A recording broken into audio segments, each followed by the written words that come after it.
Gambhira bridge દુર્ઘટના બાદ વડોદરાનું તંત્ર જાગ્યું છે। કોર્પોરેશને શહેરના તમામ બ્રિજની સ્ટ્રક્ચર સ્ટેબિલિટી ચકાસી।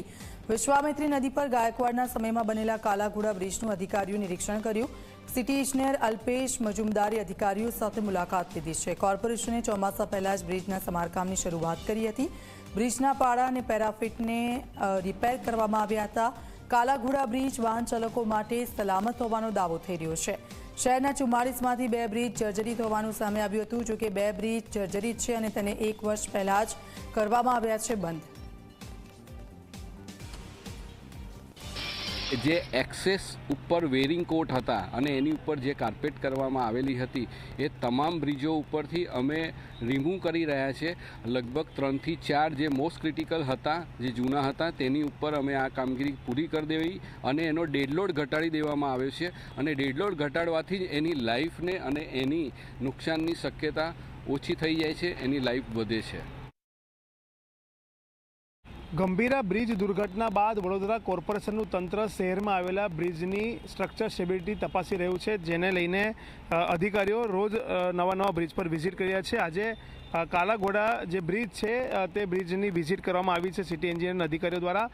તમે જોઈ શકો છો કે બ્રિજ ખૂબ વર્ષો જૂનો છે, ગાયકવાડી શાસન સમયનો છે અને તે જર્જરિત થઈ જવાના કારણે તેનું રિપેરિંગ કામ મોન્સૂન પહેલાં જ શરૂ કરી દેવામાં આવ્યું હતું ને કામ કેટલી ઝડપથી આગળ વધી રહ્યું છે તેનું નિરીક્ષણ કરવા માટે ખુદ આજે સિટી એન્જિનિયર અને અધિકારીઓ પહોંચ્યા હતા।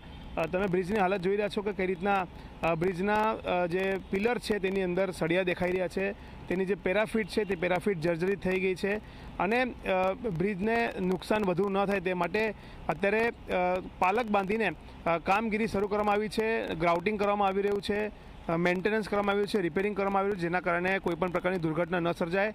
મહત્વની બાબત છે કે 1955નો આ કાલાઘોડા બ્રિજ છે જે વિશ્વામિત્રી નદીની ઉપર બનાવવામાં આવ્યો છે અને રોજ હજારોની સંખ્યામાં જે વાહન ચાલકો છે તે અહીંયાથી અવર જવર કરતા હોય છે। કોઈપણ પ્રકારની દુર્ઘટના ન સર્જાય તે માટે આગોતરું આયોજન તંત્ર તરફથી કરવામાં આવે છે। પ્રી મોન્સૂન હોય કે પોસ્ટ મોન્સૂન એ બંને દ્વારા જે આ બ્રિજની સ્ટ્રક્ચર સ્ટેબિલિટી રિપોર્ટ છે તે કઢાવવામાં આવે છે, કારણ કે વિશ્વામિત્રી નદીનું પાણી આ બ્રિજને અડી જતું હોય છે અને જ્યારે બ્રિજને અડી જતું હોય તે દરમિયાન વાહન વ્યવહાર પણ બંધ કરી દેવામાં આવતો હોય છે। એટલે કહી શકાય કે જે આ બ્રિજ છે તે અત્યારે વાહન ચાલકો માટે સેફ હોવાનું સિટી એન્જિનિયર કહી રહ્યા છે। જે કન્સલ્ટન્ટે રિપોર્ટ આપ્યો છે તેમાં જે સુધારા વધારા કરવાના છે, જે મેન્ટેનન્સ કરવાનું છે, તે મેન્ટેનન્સની કામગીરી ચાલી રહી છે। વડોદરા શહેરમાં ઓવરઓલ 44 જેટલા ફ્લાયઓવર બ્રિજ આવેલા છે, જેમાંથી 2 બ્રિજને બંધ કરવામાં આવ્યા છે, ખમાટી બાગનો અને જાંબુઆનો, અને બાકીના 42 બ્રિજ ફિટ છે, સેફ છે તે પ્રકારનો રિપોર્ટ કન્સલ્ટન્ટ કંપની આપ્યો છે અને તેના આધારે ત્યાં વાહન વ્યવહાર ચાલુ રાખવામાં આવ્યો છે। તેમ છતાં પણ જ્યાં બ્રિજના મેન્ટેનન્સની કામગીરી ચાલી રહી છે ત્યાં ખુદ અધિકારીઓ પહોંચીને તેનું નિરીક્ષણ કરી રહ્યા છે। કેમેરામેન મુકુંદ દવે સાથે રવિ અગ્રવાલ, ઝી મીડિયા, વડોદરા।